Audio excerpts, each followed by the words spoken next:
All right. So, Smackdown. You're gonna, if you are watching on YouTube, you've actually missed 2 minutes of recording because for some reason it didn't start recording properly. So, with that, we're talking Smackdown tonight, the go home show for Friday Night Smackdown. Like I said before, I thought everything for this show pretty good except for the Max Dupree stuff. Like, that was what the hell. I don't even know what to think of this Max Dupree stuff. We'll get into that when we get into that, but it's just like, what are they thinking? I thought that this was going to be super dumb and corny and cheesy, but this might be worse than I expected. This might be worse than I expected. Like, holy moly, what the hell? But other than that, I thought the rest of SmackDown was really good. It all flowed well, and it felt like a decent to really good. Well, no, I can't say decent. Felt like a good to almost really good go-home show for a pay-per-view, which is tomorrow. But with that, guys, I want to say thank you for joining me here if you're watching live, twitch.tv/PWU Unlimited, or if you're watching later or listening later, whether that's youtube.com/Pro Wrestling Unlimited, or podcast services all around the globe like Anchor, Spotify, Stitcher, iHeartRadio, Google Pod, Apple Pod, and so many more. Remember, if you are watching live on Twitch, you can help us out a couple of different ways. You can either help us out by hitting that donate button down below or by donating Twitch bits in the live chat. Also, remember, you can help us out by subscribing to the channel one of two different ways. You can also subscribe with a tiered subscription, just like Rosario9248 recently did. Also, remember, you can subscribe with Amazon Prime, and it doesn't even have to be your Amazon Prime. It could be anybody's Amazon Prime, whether that's your mother, your father, your brother, your sister, your auntie, your uncle, your grandma, your grandpa, your best friend's wife, your best friend's mother-in-law, anybody. Take that Twitch Prime account, your Amazon Prime account, you take that Twitch account, you link them together, bada bing, bada boom, your Prime Gaming. Prime Gaming gives you a lot of cool things like free games, free stuff for games, and the one thing that never changes, well, one free subscription to any Twitch channel you want to subscribe to throughout the month, and I'd greatly appreciate it if you subscribed right here, Pro Wrestling Unlimited. But also remember, if you're a follower of us on YouTube, hit that join button to become a channel member. As a channel member, you get early access to news, early access podcast episodes, early access to non-news videos, and so much more. Also remember, you can get all of that but more directly support us by heading over to patreon.com/PW Unlimited. Head over there, you'll be more directly supporting us because YouTube ain't taking their cut, and everything you find is in one easy to find area, not like jumbled up with all the other content like it is on YouTube. Also remember to head over to the Epic Game Store.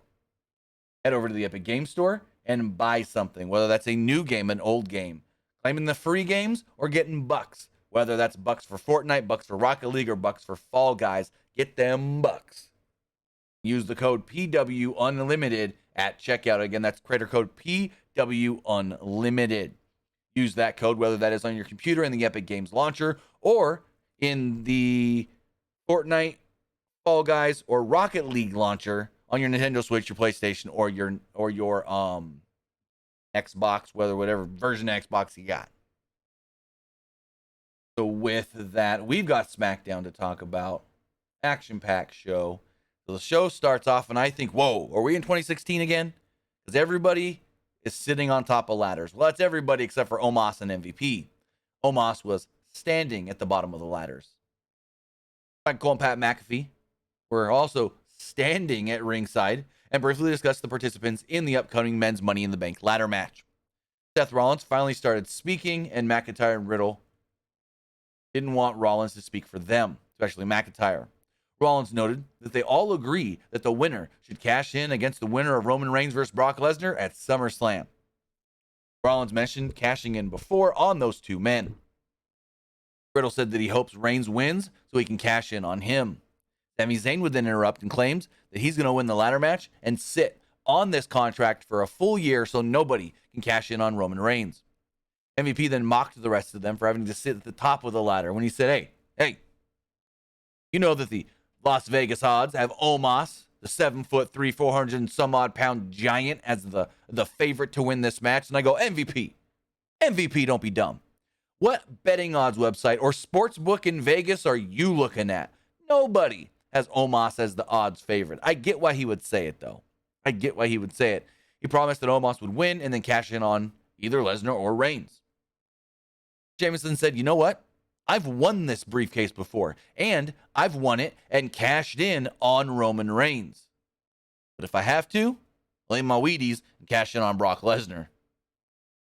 McIntyre mentioned that he's beat Lesnar before with the title on the line, and then out came The Miz. And Miz's music hits, and he's like, awesome. And you hear Drew McIntyre go, oh, the frickin' Miz. I'm like, oh, I like that. Just improv it. The Miz walks down the aisle, and he pointed out that he cashed in on Drew McIntyre. And he's the only two-time winner of Money in the Bank. And I go, wait, no, you're not. You're not even the first two-time. Technically, if we really want to get technical, CM Punk is the only real two-time Money in the Bank winner. Because Miz won his second briefcase by defeating Otis, who had won a Money in the Bank ladder match, and Edge won his second briefcase by defeating Mr. Kennedy for the briefcase, who had already won the briefcase at WrestleMania 23, I want to say it is. Correct me if I'm wrong. So if we really look at it, we've had 3 technical two-time Money in the Bank briefcase holders, but we've really only had 1 real two-time Money in the Bank briefcase winner as far as winning the ladder match twice, and that's CM Punk. That's CM Punk, WrestleMania 24, WrestleMania 25. Again, Edge won the first ever Money in the Bank ladder match. But when he got the briefcase for the second time, it wasn't because he won the ladder match, because he beat Mr. Kennedy for the briefcase. And then Miz, we all know, won his second briefcase by defeating Otis. Anyways, Miz believes that he deserves to be in the match tomorrow night. Ezekiel will then interrupt and pointed out how he was supposed to have a qualifying match back on Monday with Kevin Owens. He was unable to compete. Then the match was rescheduled for tonight. Owens still couldn't compete. He thinks because of that, he should be in Money in the Bank. Out next came Happy Corbin. He said that he wants to be in Money in the Bank. He's won Money in the Bank and knows how to get it done. But he doesn't know how to successfully cash in. He's one of them losers who couldn't cash in successfully. Anyways, Madcap Moss would then come out and said that he actually wants the final spot. Adam Pearce would then make his way out as everyone starts arguing all, 7 guys in the ring. We don't count Omos because he doesn't have a mic, so that's 6 guys yelling there. Plus 4, that's 6. That's 10 guys yelling at each other on mics. And he goes, you know what? Clear the ring, clear the ladders. We're going to have ourselves a good old battle royal. Now, interesting enough, that initially in the rundown for the show, this was called the King of the Mountain Battle Royal. Wonder who's running creative backstage. Just saying. And so they call this the good old Battle Royal. Magma Lord says, I thought it was 2018 when everyone was on ladders. Well, they've done it multiple times, but the one most infamous was 2016. 2016 was the one that most people talk about when they're sitting on the ladders. But regardless, we had a battle royal with Drew McIntyre, Sheamus, Seth Rollins, Riddle, Sami Zayn, Omos, Ezekiel, Happy Corbin, The Miz, and Madcap Moss. And we learned that this 15.5-minute battle royal meant nothing. And I mean nothing. Like, this meant nothing. I don't know what we did this match for other than just to fill time. Corbin won, and Corbin ain't even in the match. I thought maybe it would lead to something. Nope.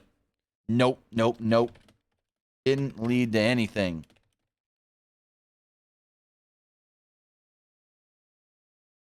I'm like, okay, whatever.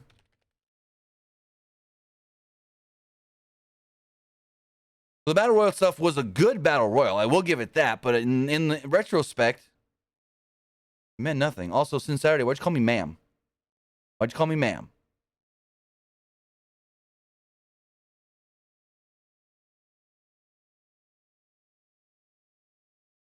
Also, I don't understand your comment at all. You said, ma'am, Tim.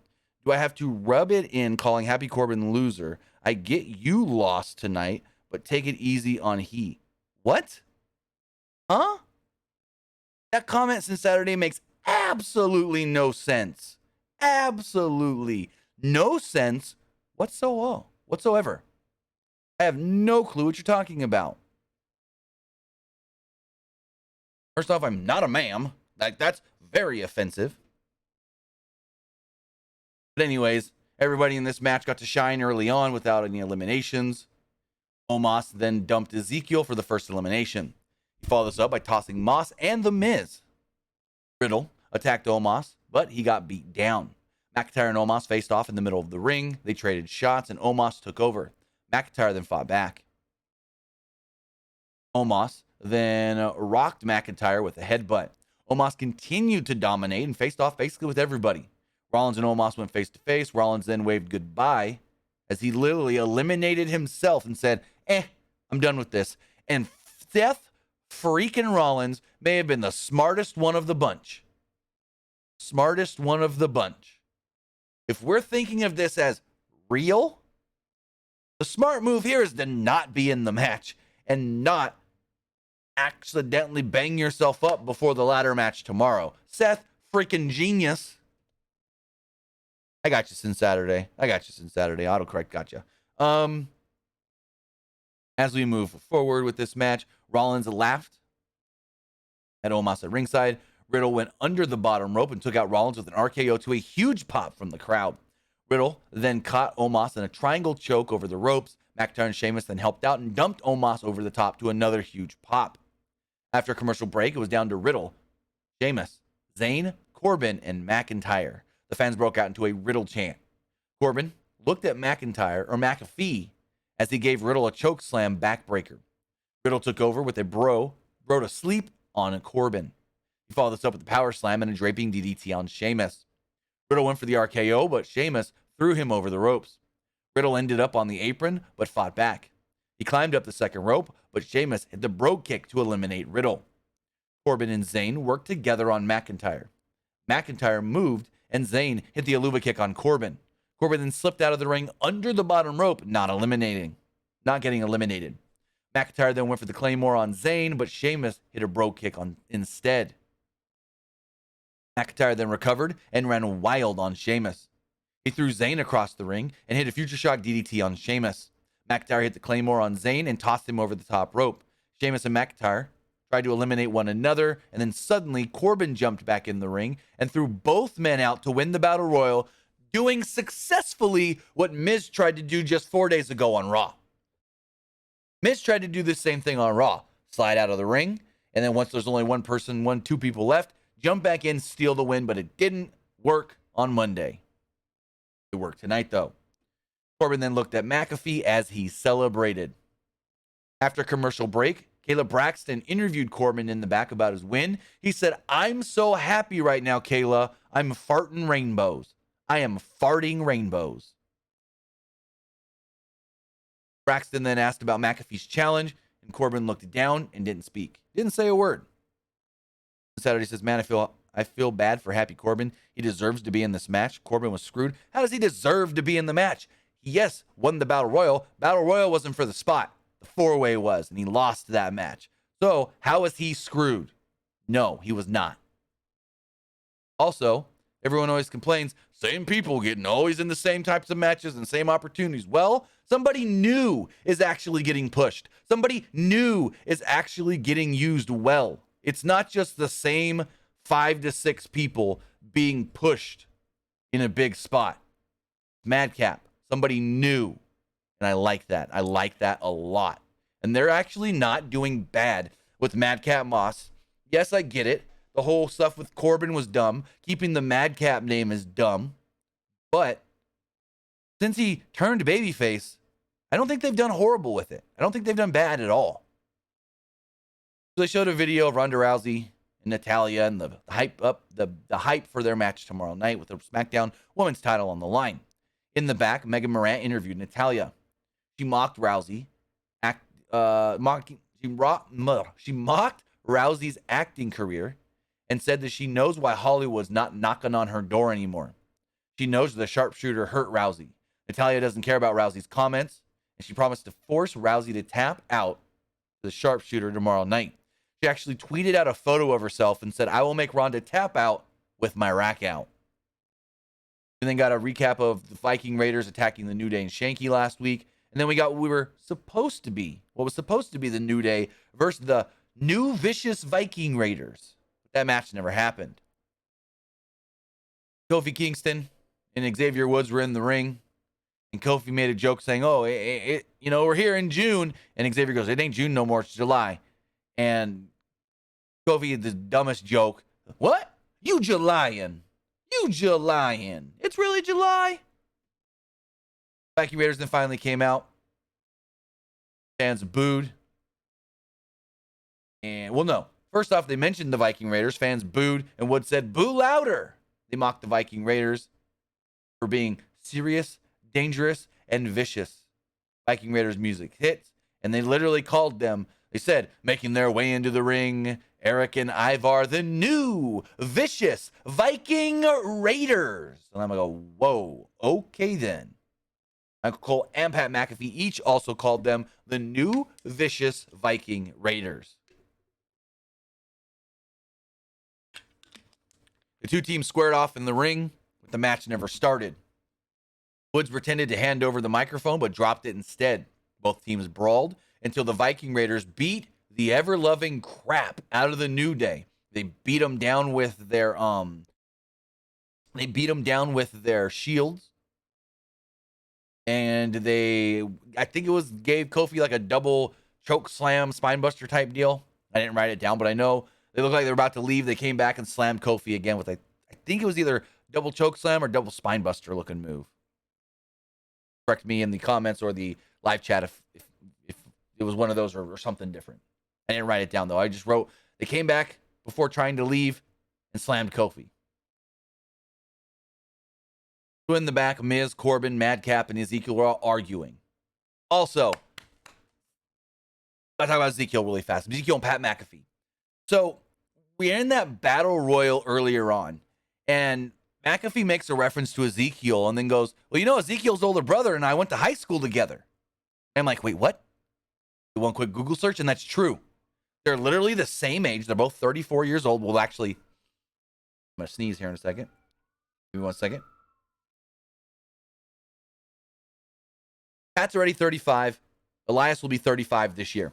But they're both born in 1987. They both graduated from high school in 2005, and they both went to Plum High School in Plum, PA, Plum, Pennsylvania. Really cool that Elias and Corbin went to high school together. Then later on in the show, Corbin made reference, not Elias and Corbin, Elias and McAfee. Sorry. So later on in the show, we'll talk about it now because it's not significant to the match or anything, but we're talking about it now. Pat goes, I went to high school with Ezekiel's older brother, Elias, but I didn't with Ezekiel because I think he was homeschooled or something. He was not in school with us. But I went to high school with his brother. I'm like, oh, I like that reference. That you don't know Ezekiel because he was homeschooled. Michael Wallace says, yeah, Ezekiel said that on the Pat McAfee show. I don't really watch the Pat McAfee show that often, so I wouldn't have saw that. But I like Pat saying it tonight. I love Pat saying, I went to high school with Elias, which is true. But I didn't go to high school with Ezekiel because he was homeschooled. My big question is, why would one brother be homeschooled and not the other? But hey, whatever. Anyways, the four guys, Miz, Corbin, Madcap, and Ezekiel, arguing in the back, yelling at each other. And finally, Adam Pearce is like, hey, stop. You all say that you deserve to be in this match. Maybe you do. But because Kevin Owens is out with an injury and is not able to face Ezekiel in the qualifying match he was supposed to have, you know what we're going to do? We're going to do a fatal four-way match where the winner makes it into the match tomorrow night. So they do confirm that Kevin Owens is dealing with an injury. Next up, we got the women's 6-woman tag. And I loved how the Asuka music hits and Pat goes, wait, Cole, this is now? Yes! He gets all excited for Asuka coming out. It was Asuka, Liv Morgan, and Alexa Bliss representing Monday Night Raw, taking on Raquel Rodriguez, Lacey Evans, and Shotzi representing Friday Night SmackDown in a 13-minute, 15-second match. At times, the match dragged. It was all right and then picked up towards the end, I believe. At least that's my opinion. Before the match, Becky Lynch ended up coming out to a massive, and I mean massive, reaction from the crowd. And she went and said on commentary and said, nothing big can happen unless she's out there. She said that they asked her why she's not in competition tonight. She goes, because I'm not dumb. I'm not going to be like all these women and possibly end up accidentally hurting myself before the match tomorrow. So I'm going to sit and I'm going to watch. And you get to watch me tomorrow. And like, again, just like her husband, genius, genius, ding, ding, ding, ding, ding, ding, light bulb. Don't work before your big match. Don't risk possibly getting hurt. So that way, you're fresher than everybody else. So the SmackDown team had the early advantage and they isolated Asuka on their side of the ring. Rodriguez went for a power bomb, but Asuka escaped and tagged out. Rodriguez backed Bliss into the corner and hit a splash. She followed this up with the big old clothesline. Morgan and Bliss worked together at one point against Rodriguez. Morgan caught Rodriguez with a Hurricane Rana, and Rodriguez fought back and dropped Morgan face first. Shotzi tagged in and kept Morgan on their side of the ring. Morgan fought back, and Shotzi rolled out. Shotzi and Evans argued at ringside at one point. Morgan took advantage and hit a suicide dive. Bliss followed this up with the cannonball. Actually, we need to think about Liv's suicide dive. I think Liv is okay, but Liv hits this suicide dive and falls very short, and when you just hear her go, splat. And she lands hard on her left knee, rolls over, immediately grabs the knee, rolls away, and keeps grabbing the knee. Jumps into the ring, and it's kind of like, I don't know if she's selling or if she actually tweaked it or something, but she's limping on this leg for the rest of the match. She's limping on this left leg for the rest of the match. So that dive did not look good. Like, say these tweezers are who was supposed to catch her, right? She lands like this. They stuck their arms out as far as they could, they stuck their arms out as far as they could, and they barely caught her and barely broke her fall, but she fell hard. Liv fell hard. Inside the ring, Bliss went for a cannonball. No, off the apron, Bliss went for a cannonball onto Rodriguez. We go to break. After the break, Rodriguez picked up Bliss, but Shotzi tagged herself in. She tripped Rodriguez, who landed on top of Bliss. Shotzi then took over and cut Bliss off in her corner. Bliss fought back and attempted a sunset flip. Shotzi rolled through into a Boston Crab. Asuka got the hot tag and ran wild. She knocked Evans off the apron. She went for the ankle lock and hit a German suplex for a 2 count. Morgan then hit the recoil and Shotzi for a near fall. The finish then came when Evans rocked Bliss with the woman's right. Asuka took out Evans with the back fist, and Shotzi knocked down Asuka and posed on the ropes. Morgan then took advantage of this, hit the Oblivion, pinned her, and picked up the victory. After the match, Morgan, Bliss, and Asuka all celebrated before Becky Lynch jumped into the ring. She ended up giving a manhandle slam to Asuka. Bliss and Morgan just watched, and Lynch took off. They didn't even try to do anything to help the person that they were just in the match with. Which, I mean, in retrospect, hey, why help? If it's one less competitor at 100%, that's better for them tomorrow.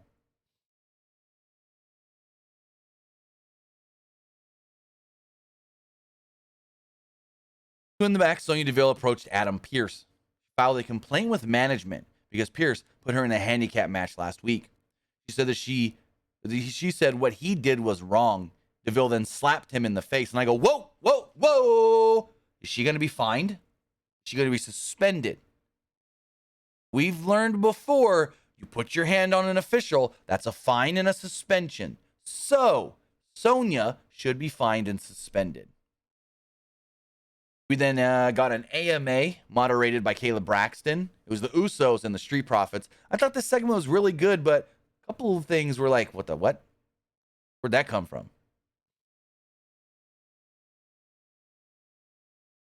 So this was interesting.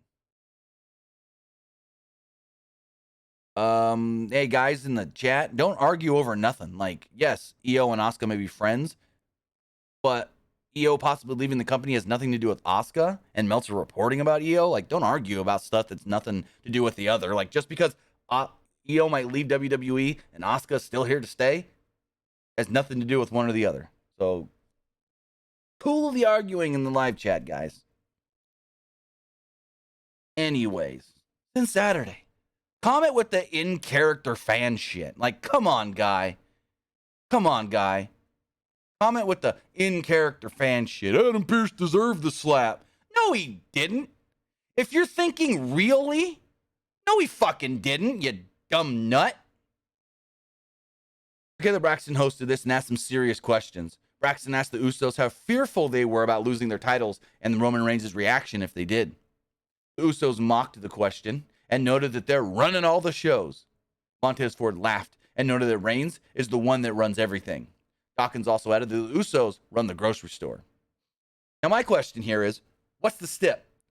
Didn't Montez Ford win a match on Monday that let the Street Profits pick the stip? Wasn't it, hey, whoever wins this match picks the stip? Well, what's the goddamn stip? There's no stip. Why make a match that says the winner gets to have their team pick the stip and then don't make a stip? No, what makes no sense. Kayla Braxton then asked about the Street Profits not being tag team champions for almost a year and a half now and losing their last opportunity at WrestleMania and the rumor of them possibly not getting along right now. And I go, whoa. What the hell's that mean? And I think it was Dawkins goes, where'd you hear that from, Kayla? The dirt sheets? And I'm like, huh? Who? Nobody reported that. That's been nothing. Like, what?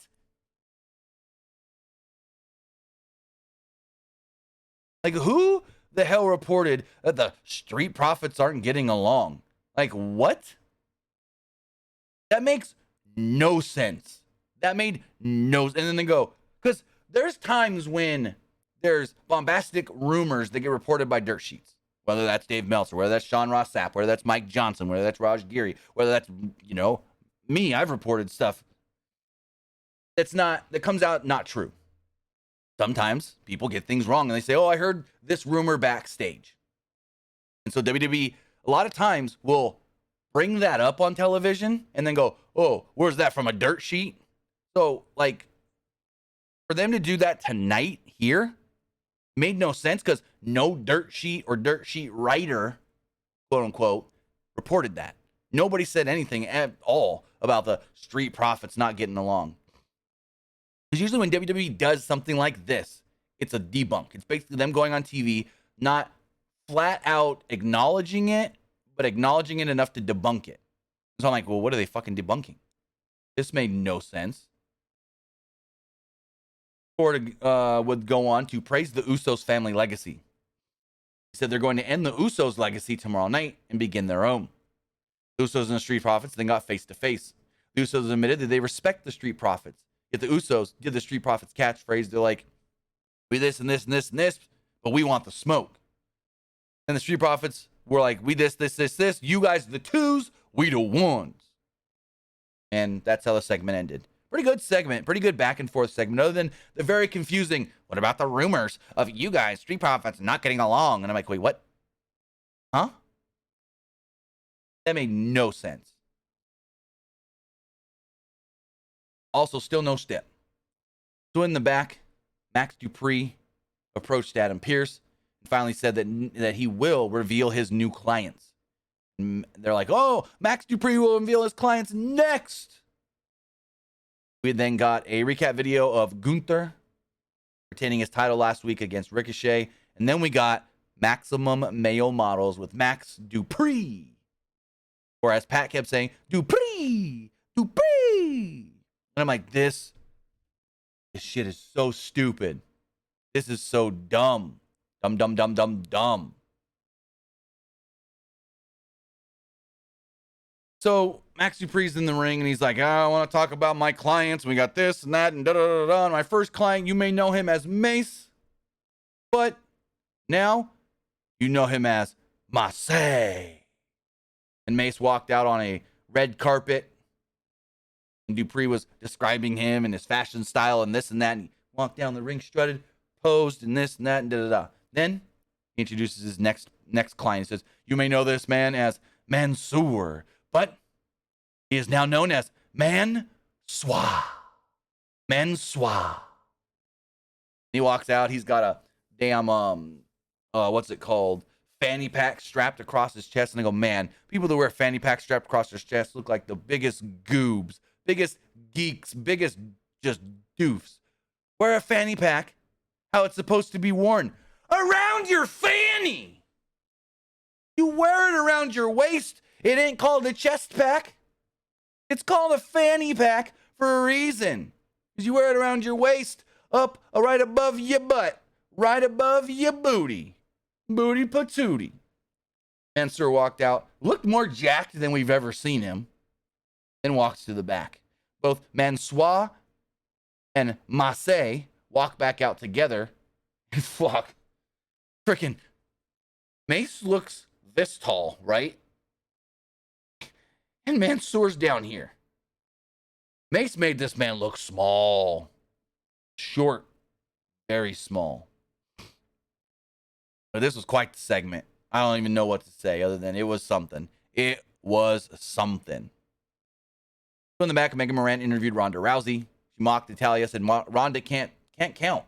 My daughter is not 10 months old.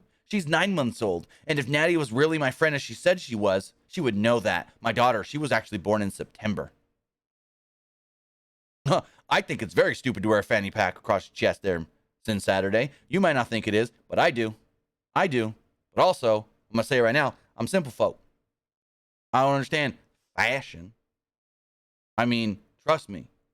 Where I come from, where I grew up, they call us simple redneck country boys. I grew up in basically the biggest country area in California. Like where I'm from, it's all country redneck backwoods kind of people. We're all, I guess you could say, a little hillbilly.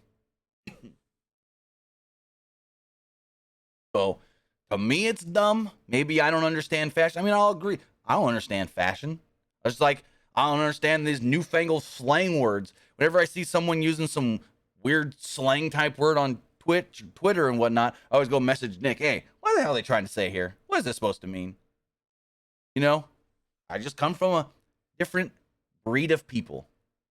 Again, where I grew up, we're all simple folk. We're all country people. Grew up wearing, jeans and Carhartt jackets and hats all the time. Ball caps. Watching NASCAR. Riding dirt bikes. And all that kind of stuff. So, hey, maybe to you, it's not stupid to wear a fanny pack like that. But to me and where I was raised and grew up and all that kind of stuff is dumb. You wear a fanny pack where it's supposed to be worn. On top your fanny. Right there around your waist. Anyways. Michael Cole and Pat McAfee ran down the card for Money in the Bank before he went into the final match of the night, the main event, the 4-way 10.5-minute match to get the last qualifier for the men's Money in the Bank ladder match. Also, it was announced right before this match that Maximum Male Models, I got to show you something too, will unveil their tennis collection or whatever that's called. I don't fucking know. But watch this, guys. Watch this, guys. You can actually go to their website. Maximum Male Models has their own website. There's nothing to it right now. They got their own website. Maximum Male Models. Let's zoom in on this because it's kind of small. It's Maximum Male Models to titillate the juices of their guilty pleasures. Max Dupree, founder and director of Maximum Male Models, New York, Los Angeles, Paris, Milan. Soon, you'll be able to submit your application to be a Maximum Male Model. Can't click on any of it. It's live, but you can't really do anything with it. So that's very interesting that they went that step to do that. Like that's all right. Committed to the gimmick.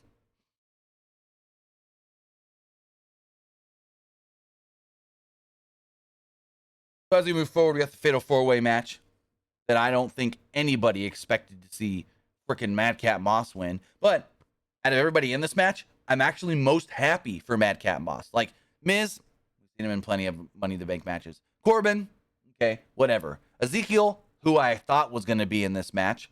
Then we got Madcap winning, and I go, whoa, heck yeah. Just further cements that they've got some sort of a eye on Madcap as far as trying to put him in big match situations, and I like it. I really do like it.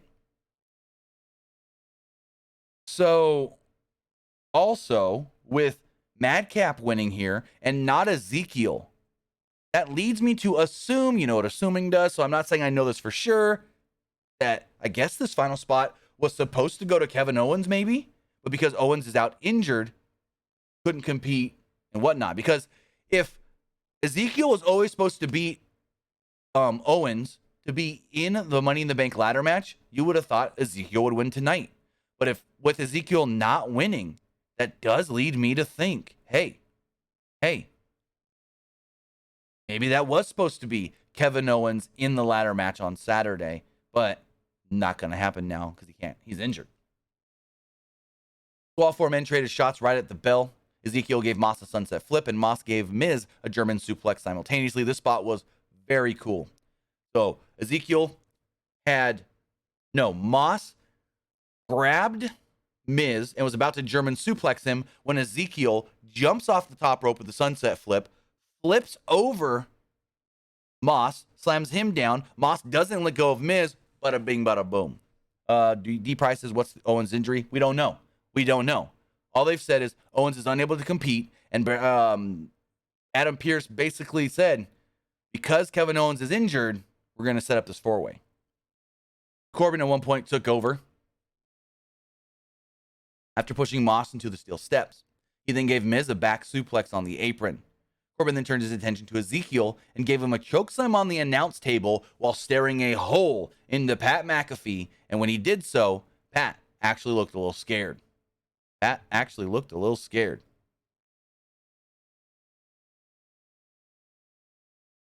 Back from a commercial break, Moss was firmly in control and scored a near fall. During the break, they told us that there was a Tower of Doom spot. Moss hit the punchline on Corbin, and Ezekiel broke up the pin. Ezekiel went for the crossbody on Moss. Moss rolled through and hit a fall-away slam. Miz then hit a running knee on Moss for a near fall. Miz then hit the it kicks on Moss and Ezekiel simultaneously. Well, kind of. Corbin hit a deep six on Miz and got a very close near fall. Ezekiel recovered and rocked Corbin with a jumping knee and got a 2 for his own. He followed this up with a spine buster on Madcap Moss. Miz hit the skull-crushing finale on Ezekiel, but Corbin pulled him out of the ring before he can go for the pin. Corbin hit the end of days on Ezekiel and had the match won when Moss jumped back in, threw Corbin into the ring post, and pinned Ezekiel to pick up the victory. Madcap Moss going to Money in the Bank. Heck yeah, Madcap Moss going to Money in the Bank. That's how the show went off the air with Madcap celebrating. McAfee mocking Corbin. Corbin sitting there, and he's like, well, now, bum ass. Yeah, you want a battle royal that meant nothing. You didn't qualify for Money in the Bank, you loser. Bum ass Corbin. So, they're still building up Corbin versus Pat for SummerSlam. And Madcap, again, I'm happy for Madcap Moss making his way into the Money in the Bank ladder match. So, we'll see what happens tomorrow night. Again, Money in the Bank is tomorrow night. Money in the Bank, actually, let's see. Money in the Bank actually could be over by this time tomorrow night, because I do know that WWE wants their show in Vegas done before the UFC main card starts, which is 7 p.m. Pacific, local time Vegas. Right now it's 8:16. So within the next 24 hours, Money in the Bank could be over. This may be a quick-ass 3-hour show from 4 to 7. Maybe they go 4.5, but I believe that this could be a quick 4-hour or 3-hour show, Money in the Bank tomorrow, which is why we only have 6 or 8 matches.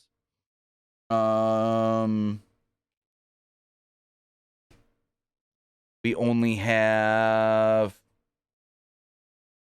6 matches announced, and I think that's on purpose to not have a long show. Have a 3-hour show, so that way, yes, they're going up against the pre-show, I guess you could say the prelims for UFC, but they don't go up against the UFC's main card. Remember, they're in the same city. So basically, they want to tell people, hey, you can go to both. You can come to our show, leave, and get to the UFC show in time for their bigger matches, their main event matches. So I think that actually will lend them to doing a 3-hour show tomorrow. Well, he said, how dare Pat McAfee call Corbin a loser? He lost. He didn't qualify for Money in the Bank. So technically, he is a loser. Technically, Ezekiel's a loser. Technically, Elias is a loser since he is Ezekiel. And technically, Miz is a loser. But with that, you know what I thought of SmackDown. Now it's time to hear what you guys thought of the show as well. Remember, you can text in to 510-906-1341. Again, that's 510-906-1341. Before we go there, we got to check the polls. As far as the Twitch poll does go, 67% liked the show, 27% thought it was just all right, and 7% did not like SmackDown. As far as the Twitter poll does go, 42% thought it was just all right, 34% liked SmackDown, and 23% did not like SmackDown. And finally, the YouTube poll, the YouTube community poll, over 500 people voted, 49% liked the show, 31% thought it was just all right, and 20% did not like SmackDown.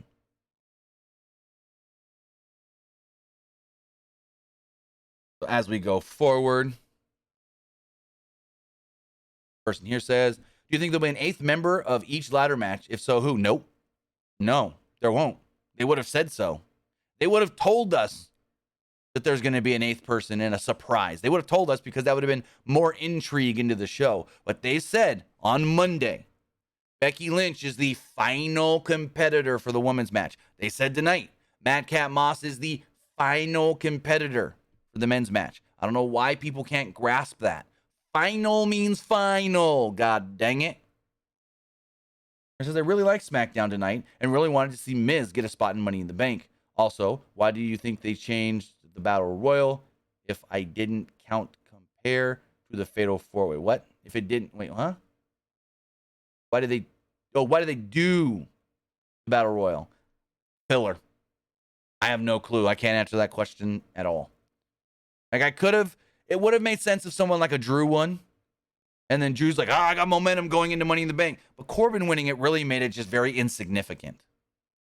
Finally, this person says, do you think there's the possibility of whoever wins the men's and women's Money in the Bank ladder matches could cash in on the champion at SummerSlam? Well, I'm not going to give it away here, but I basically fantasy booked the women's cash in from Money in the Bank to SummerSlam in my SummerSlam predictions that you can see right now, youtube.com/PW Unlimited, or on today's edition of the Wrestling Wrap Up. Not going to give away what I thought because you guys need to go watch that video, either the podcast or the actual predictions. I pulled them, and so you have just the predictions there. I gave the whole thing on who I think's going to win Money in the Bank and how I think the cash-in is going to go at SummerSlam and why I think it makes complete sense to do what I had in mind. So, not going to give it away here. Go over there, watch that video, watch my predictions for Money in the Bank because I go in depth into exactly who I think's going to win, why I think that person's going to win, and why I think that will actually be the perfect way to use the women's Money in the Bank briefcase this year. So with that, one more text message says, do you think I'm not even going to dignify this with reading the whole thing. No, Gunther is not going to be the IC champ for 2 years. Cool. If you think that, God. He was able to do it with the UK title because there was nobody in the NXT UK significant. And the only reason they took the title off of him because they needed the title off of him so they could move him up to regular NXT. If he wasn't getting moved up, he wasn't dropping that belt. So you think Gunther is going to hold this belt for 2 years? Sadly mistaken there, Bubba. You're sadly mistaken, buddy. But with that, I want to say thank you for joining me here. Twitch.tv/PW Unlimited, YouTube.com/Pro Wrestling Unlimited, and Twitter.com/PW Unlimited. Remember, we will be back live tomorrow night for Money in the Bank. Should be a really fun show. So have a great rest of your Friday. Have a great weekend. Have a great 4th of July. If I don't see you guys later. With that, see you next time. Have a good one, guys.